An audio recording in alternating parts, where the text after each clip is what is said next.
Everyone, तो आज हम डिस्कस करने वाले हैं एसएसटी का पेपर 2 का क्वेश्चन नंबर हमारे जो 31 से लेके 90 तक टोटल 60 क्वेश्चन थे वो डिस्कस करेंगे जो कल ही पेपर हुआ है। बेसिकली जो है 20 अगस्त को जो पेपर हुआ है 2023 में, मीन्स जुलाई वाला जो सेक्शन था उसका ही, और ये पेपर 2 है। और F जो कोड है वो है, मतलब EFGH में से ये F वाला पार्ट है। बेसिकली चारों जो क्वेश्चन पेपर थे उनके क्वेश्चन सारे सेम है, बस सीक्वेंस डिफरेंस था, तो आप अपने आंसर इसमें से मैच कर सकते हैं अगर आपने भी कल वाला एग्ज़ाम दिया है। तो आप स्टार्ट कर लेते हैं। तो सबसे पहले जो है ये पार्ट नंबर 3 में था एसएसटी का क्वेश्चन पेपर। तो पहला क्वेश्चन है stratosphere has ideal condition for flying aeroplane. क्यों है वो? तो इसमें सेकंड ऑप्शन हो जाएगा क्योंकि उसमें क्लाउड्स नहीं है और वेदर फिनोमिनन रिलेटेड टू, मतलब जो एरोप्लेन उड़ाने के लिए ठीक है वैसी कंडीशंस हैं। ठीक है। अगर 32 की बात करते हैं तो चीपेस्ट सोर्स जो हमें कैरी बल्कि गुड्स को कैरी करने में होगी तो वो हो जाएगा यहाँ पे रेलवे आंसर। नेक्स्ट आ जाते हैं क्वेश्चन नंबर 33 में, suggest the type of resources we should more in order to, environment को सेव करने के लिए कौन से रिसोर्स यूज़ करनी चाहिए? Renewable. Next, gulf stream warm ocean current है। क्यों? क्योंकि वो इक्वेटर के पास, क्योंकि हमारी जैसे अर्थ है तो इक्वेटर के पास ये होती है और ऊपर पोल्स की तरफ जाती है, यहाँ से उठती है, इसीलिए गर्म है। ठीक है। नेक्स्ट आ जाते हैं 35 question number, match the following pairs correctly pair करनी है। तो ओजोन लेयर हमारी स्ट्रेटोस्फेयर में आ जाएगी, यहाँ पे एलिमिनेट भी कर सकते थे। ओजोन स्टेटस में आ गई तो ए का थर्ड ढूंढ लो। ए का थर्ड जो है सिर्फ एक ही ऑप्शन में, ऑप्शन नंबर 3।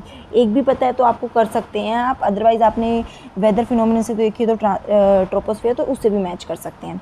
नेक्स्ट आ जाते हैं 36, फॉल्स स्टेटमेंट हमें करनी है। तो बायोगैस ग्रीन हाउस इफेक्ट करती है, बिल्कुल ठीक है। विंड एनर्जी नॉन पोल्यूटिंग है, ठीक है। और सोलर एनर्जी रिन्यूएबल है, बिल्कुल ठीक है। लेकिन इसका ऑप्शन नंबर 2 जो है वो फॉल्स हो जाएगा क्योंकि टाइडल एनर्जी एग्जॉस्टिबल नहीं होती है।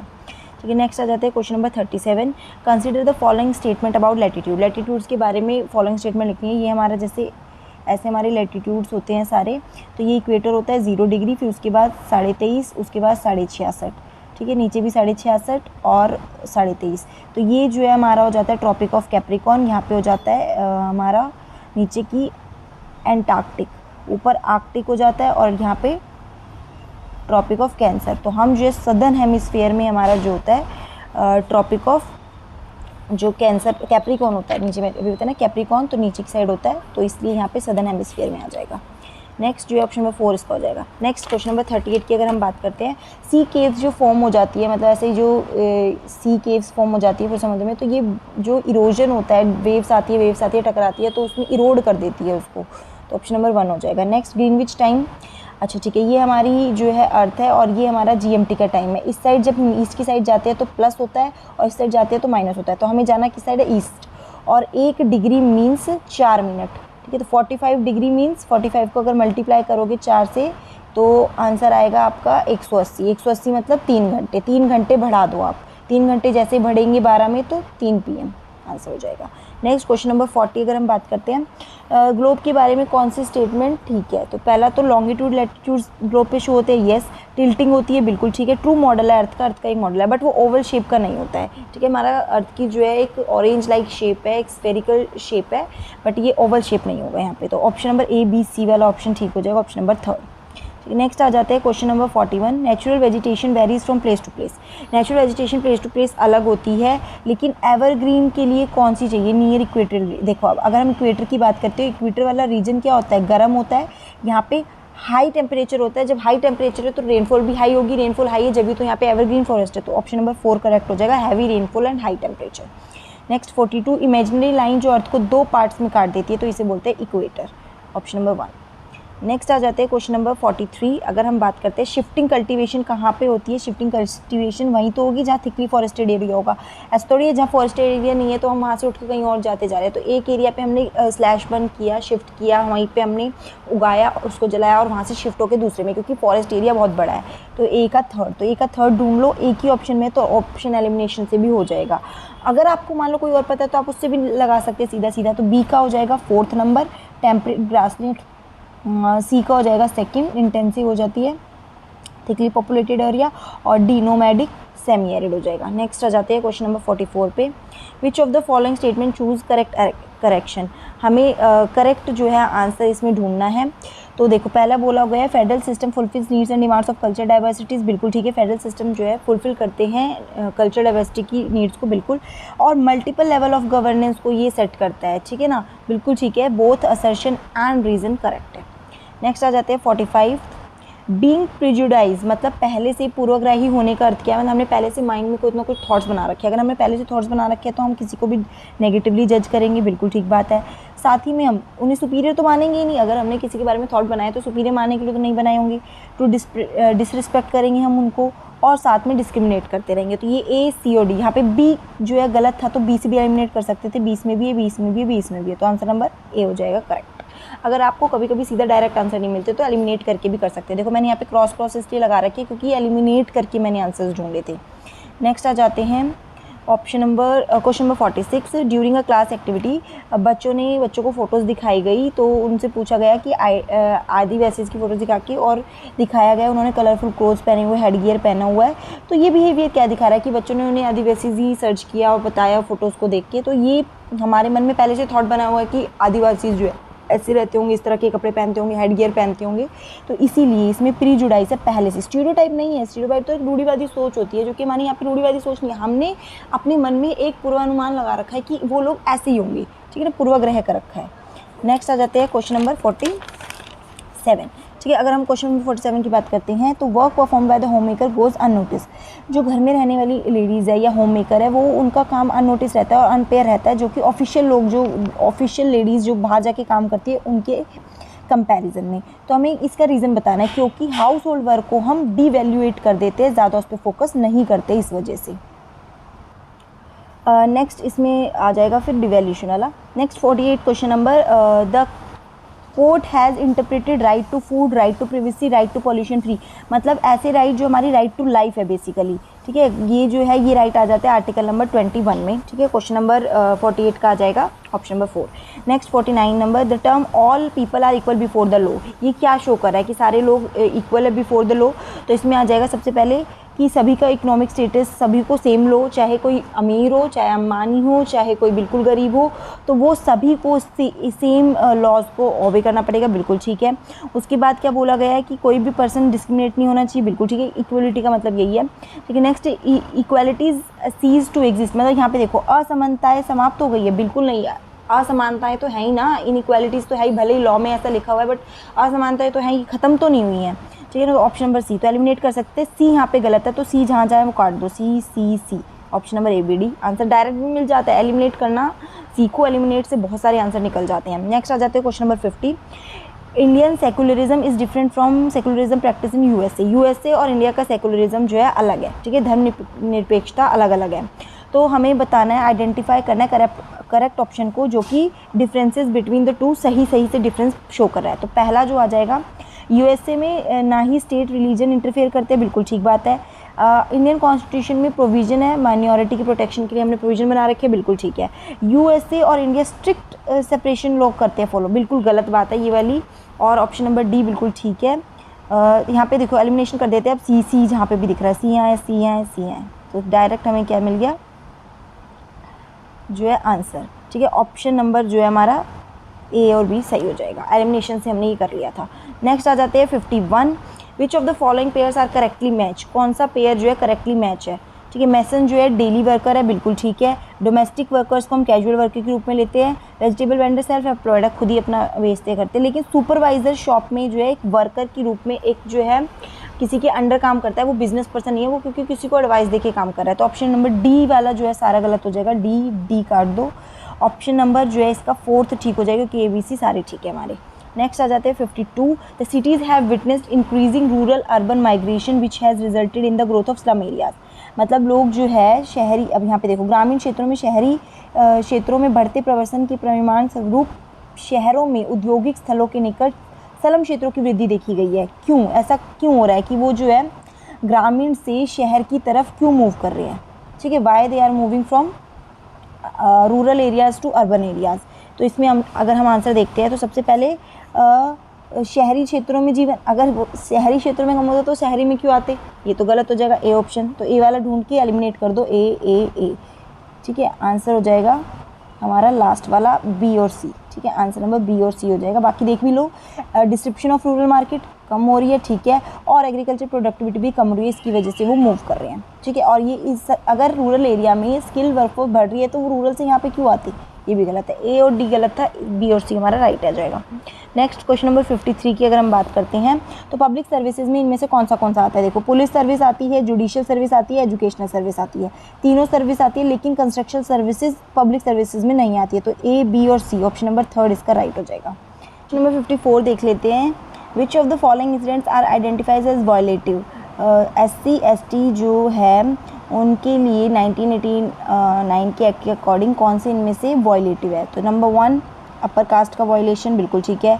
फोर्सिंग अ मेंबर, ये भी एक तरीके का वायलेशन है। ये भी वायलेशन है कि हम जो है उन्हें एक्सप्लॉइट करने के लिए अलाउ कर रहे हैं। तो यहाँ पे जो है ऑप्शन मैरिंग अ शेड्यूल कास्ट कम्युनिटी, ये कोई एक वायलेशन नहीं है, तो ABC वायलेशन है। अगर डी को हम एलिमिनेट करके भी देखते हैं तो डी यहाँ से, डी यहाँ से और डी यहाँ से, तो नंबर 3 हो जाएगा करेक्ट, A, B और C। Next 55 which among the following provisions ensure independence of Indian judicial system. इनमें से कौन सा इंडियन जुडिशियल सिस्टम को शो करा है। तो पहला देखते हैं, लेजिस्लेचर इन्वॉल्व नहीं होते, बिल्कुल ठीक बात है। फिक्स टेन्योर होता है जजेस का, हाँ जी बिल्कुल फिक्स होता है। नेक्स्ट जो है पार्लियामेंट कैन नॉट डिस्कस, जजेस का कंडक्ट को पार्लियामेंट नहीं ध्यान देगी, ठीक है ना। और president administrate to oath of supreme court, ये वाली जो है रॉन्ग हो जाएगी। तो यहाँ पे ऑप्शन नंबर A, B और C हमारा करेक्ट हो जाएगा सिर्फ। नेक्स्ट आ जाते हैं question number 56। Mid day meal scheme help कैसे कर रही थी कि जो सोशल जस्टिस है उसको प्रमोट करे और जो प्रीजुडिस है, जो रूढ़िवादी था, सोचे पूर्वाग्रह है, उसको कम करने के लिए। तो सबसे पहले सभी एक ही जगह एक साथ खाएंगे। काफ़ी दलित पीपल खाना बना रहे थे, सभी लोग खा रहे थे, स्कूल में जो भी बच्चा आ रहा था। पुअर बच्चों का इंक्रीमेंट बढ़ जाएगा, जो उनका एनरोलमेंट है स्कूल में वो बढ़ जाएगा, और ड्रॉप आउट रेट्स कम हो जाएंगे। तो चारों ऑप्शन बिल्कुल ठीक हो जाएंगे, A, B, C, D। Next आ जाते हैं question number 57। Below are the 2 statement, 2 statement है A और B खिलाफत मूवमेंट के लिए। तो इसमें हमें आंसर देखना है। तो अगर हम बात करते हैं तो पहला, in 1920 British impose a harsh treaty, बिल्कुल ठीक है, उन्होंने की थी। और B पार्ट है, Indian Muslim were keen that khalifa was not allowed to retain control over Muslim state places in, मतलब उन्होंने मना कर दिया था, रिटेन करने के लिए मना कर दिया था, नहीं होना चाहिए बोल दिया था, नहीं, उन्होंने बोला था कि होना चाहिए। तो सेकंड हमारा गलत हो जाएगा। तो A is true, B is false, option number जो फर्स्ट है वो ठीक है हमारा, ठीक है। नेक्स्ट आ जाते हैं कि A is true, B is false. Next 58, consider the following statement reference to the post India independence. हमें स्टेटमेंट्स को देखना है। Despite constitutional recognition of equalities before law, the some Indians are more equal before law.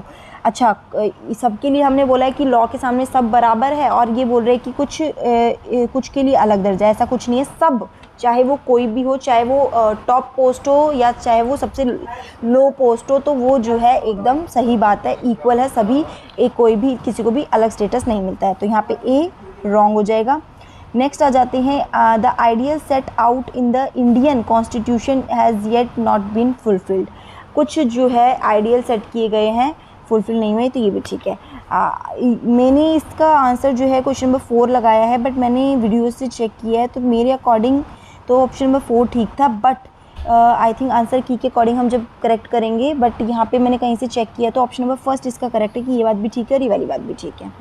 Next आ जाते हैं 59। The Ilbert bill was opposed in 1883 because, क्यों इसको oppose किया गया। तो इसका आंसर हो जाएगा कि Indian oppose the bill, it gave a free hand. ये तो गलत बात है बिल्कुल। अब एलिमिनेट कर लो, A से एलिमिनेट हो रहा है तो A और D तो कट गया, ठीक है। उसके बाद Britisher oppose the bill as Indians, हाँ ये ठीक है, उन्होंने अपोज किया था इस बिल को, और इक्वालिटी मांग रहे थे बिल, येस ठीक है। और ये लास्ट वाला गलत है, तो ऑप्शन नंबर B और C इसका ठीक हो जाएगा। नेक्स्ट आ जाते हैं 60। Who among the following interpreted verses from Quran to argue for women education. किसने आर्ग्यू किया था, किसने जो है इसके ऊपर जो है निम्नलिखित में से किसने कुरान की आयतों की पुनर्व्याख्या करने को कहा था। तो ये हो जाएगा Mumtaz Ali, right answer. Next आ जाते हैं क्वेश्चन नंबर 61।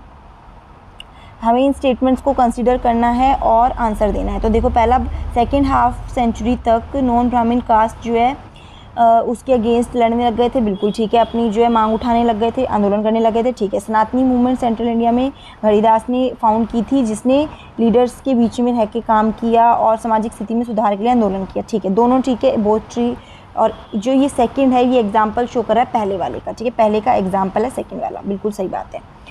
62 पे आ जाते हैं। ज्योतिराव फूले ने अपनी बुक में किसके बारे में बात की थी? लोअर कास्ट को जो डिवोटी जो किया था, तो एंटी स्लेवरी एक्टिविस्ट के ऊपर उन्होंने बात की थी। अमेरिका के गृह युद्ध के दास प्रथा, स्लेवरी है ना, लोअर कास्ट स्लेवरी, तो स्लेव्स के लिए उन्होंने ये बुक लिखी थी। नेक्स्ट क्वेश्चन नंबर 63 पे आ जाते हैं। ठीक है, we know very less about tribal group in the medieval period. क्यों नहीं हमें ज़्यादा पता था उनके बारे में? क्योंकि उनके जो रिकॉर्ड्स वगैरह वो इतने पढ़े लिखे नहीं थे, या फिर उनके बारे में ना रिकॉर्ड्स हमें ज़्यादा नहीं मिल पाए हैं, कम इन्फॉर्मेशन थी, इसीलिए हमें उनके बारे में नहीं पता चल पाया है। नेक्स्ट आ जाते हैं question number 64। Which one of the following not true about the Mahajanapadas. Mahajanapadas के बारे में कौन सी बात ठीक नहीं है? तो इसमें जो है आंसर नंबर सेकंड डायरेक्ट हो जाएगा, क्योंकि जो वो टैक्स लेते थे, ये थर्ड गलत है, यहाँ पे जो टैक्स लेते थे वो 1/6 होता था, ना कि 1/2, ठीक है ना, इसलिए। नेक्स्ट आ जाता है question number 65। Which of the following statements true about technology. 12th century में जो टेक्नोलॉजी यूज़ हुई थी उसके बारे में कौन सी बात ट्रू है? तो सबसे पहले जो है इसमें जो आर्चेज़ है, जो महरबों का निर्माण हुआ था, वो पहला वाला ऑप्शन ठीक हो जाएगा। नेक्स्ट जो है, इनको जो है बेस स्टोन नहीं बोलते थे, इनको सुपर स्टोन बोला जाता था, ठीक है, तो ऑप्शन नंबर सेकंड गलत हो जाएगा। बी वाले एलिमिनेट कर दो, अगर बी एलिमिनेट कर दोगे तो ओनली ए आंसर आ जाएगा हमारा। Next question number 66। In the register of god's creation since her account did not fall under the column of men. मतलब देखो, खुदा की रचना के खाते में उसका ब्यौरा चूंकि मर्दों की सूची में नहीं आता, इसलिए इतनी शानदार खूबियाँ भी उसे खातिर हासिल क्या हुआ? यह लेखांश किसने लिखा था? ये वाली जो पूरी बात है आप रीड करोगे तो ये रज़िया ने लिखी थी, तो इसका ऑप्शन नंबर 4 हो जाएगा, रज़िया। नेक्स्ट आ जाते हैं 67। In which of the following palaeolithic sites were tools made of limestone. Limestone से बने हुए औजार कहाँ, कौन सी वाली साइट में मिले थे? तो ये हमारा आंसर हो जाएगा हुसुंगी, ठीक है। उसके बाद आ जाता है 68। Read the following statement and choose the correct option को चूज़ करना है स्टेटमेंट को हमें रीड करने के बाद। तो पहला है ट्रेड जैसे जैसे बड़ा, कमर्शियल एजेंट्स अपनी कंपनी इंडिगो का ट्रेड जैसे बड़ा, तो वो आ गए हमारे यहाँ पे, बिल्कुल ठीक है, उन्होंने यहाँ पे ट्रेड शुरू कर दिया।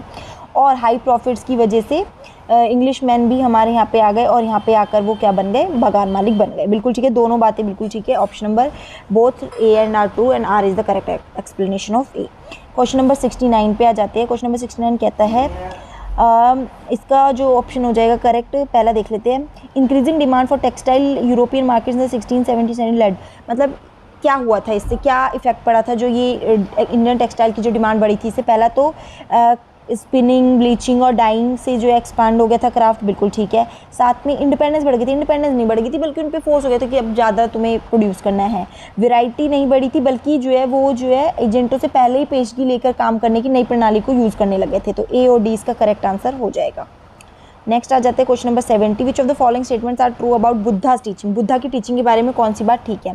तो पहला, हमारी सफरिंग हमारी पास्ट बर्थ की वो है, नहीं, हमारी सफरिंग हमारी क्रेविंग और डिज़ायर्स को शो करते हैं, तो बी वाला ऑप्शन ठीक हो जाएगा। ए वाले को एलिमिनेट कर दो सारी, तो बी हो जाएगा ठीक, सी, बी और C is the right answers.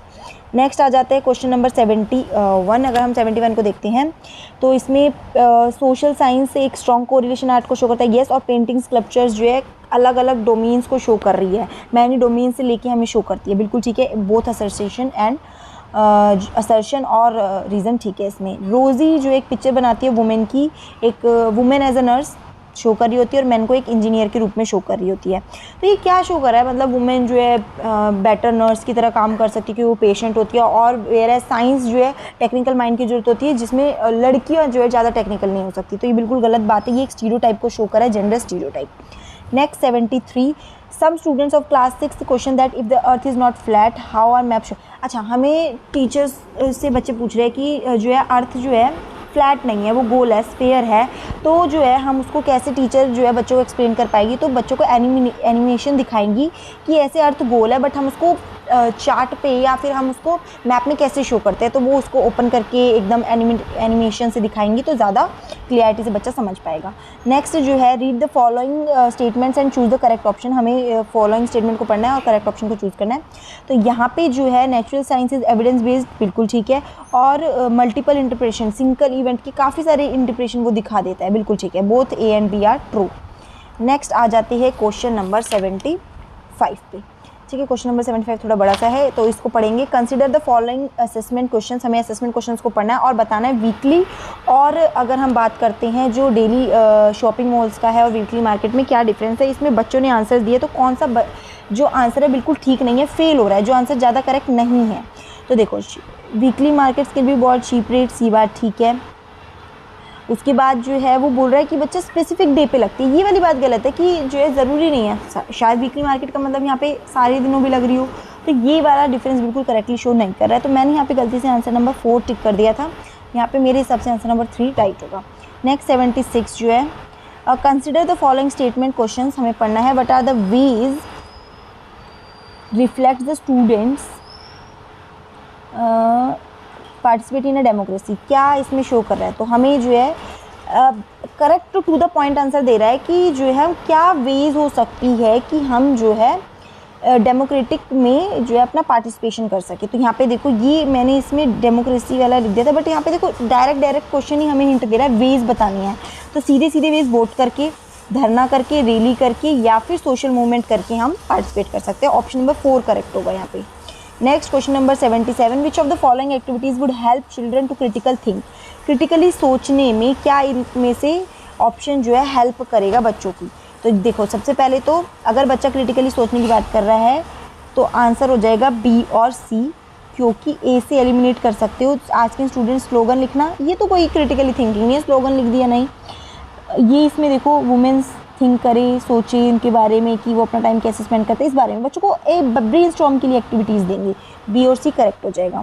Next 78 देख लेते हैं। While taking a class on the topic of government के टॉपिक पे क्लास लेते हुए विच of the following questions can you put, कौन सा क्वेश्चंस पूछ सकते हैं। तो ये चारों ऑप्शन पढ़ रहे हैं, तो लिस्ट द डिफरेंस से तो कोई क्रिटिकल थिंकिंग डेवलप नहीं हो रही है, यहाँ पे भी नहीं हो रही है और लास्ट वाले में भी नहीं हो रही है। तो ऑप्शन जो है 3rd ठीक हो जाएगा, क्योंकि यहाँ पे हम बच्चों से कह रहे हैं कि अपने आपने देखा होगा कि वर्षा ऋतु में बारिश होती है तो आपके घर के आसपास पानी जमा हो जाता है, अपने सबको समस्या समाधान निकालने का फैसला करते हैं, तो आप कौन सी सरकार के पास जाएंगे, किसके पास जाके शिकायत करेंगे। तो इससे बच्चा सोचेगा कि हाँ ये प्रॉब्लम भी है और उसकी सॉल्यूशन भी मिल सकते हैं और कैसे मिलेंगे, डेमोक्रेटिक गवर्नमेंट के बारे में भी पता चला जाएगा बच्चे को।